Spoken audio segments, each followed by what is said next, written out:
treaties and charters between Britain and the United States exposes a shocking truth. The United States has always been, and still is, a British Crown colony. King James I was famous not for just changing the Bible into the King James Version, but for signing the first Charter of Virginia in 1606. That charter granted America's British forefathers a license to settle and colonize America. The charter also guaranteed that future kings and queens of England would have sovereign authority over all the citizens and colonized land in America stolen from the Indians. After America declared its independence from Great Britain, the Treaty of 1783 was signed. That treaty specifically identifies the King of England as the Prince of the United States and contradicts the belief that America won the War of Independence. Masonic all-seeing eye, and the words "In God we trust." Who exactly is the God they trust? They also collect American taxpayers' money through the IRS.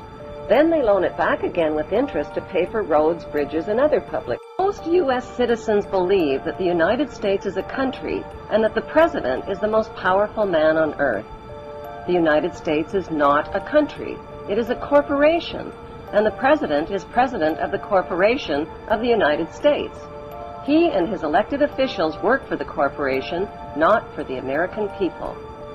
Since the United States is a corporation, who owns the corporation of the United States?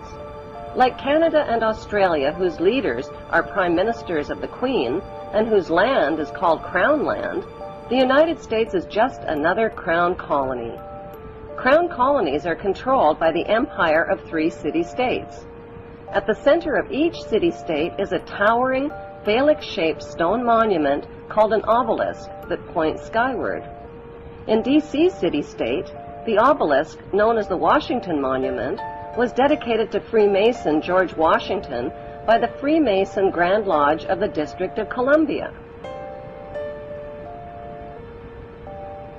The secret is called the District of Columbia and is located on 10 square miles of land in the heart of Washington. The District of Columbia flies its own flag and has its own independent constitution. Although geographically separate, the city-states of London, the Vatican, and the District of Columbia are one interlocking empire called Empire of the City. The flag of Washington's District of Columbia has 3 red stars, one for each city-state in the 3-city empire.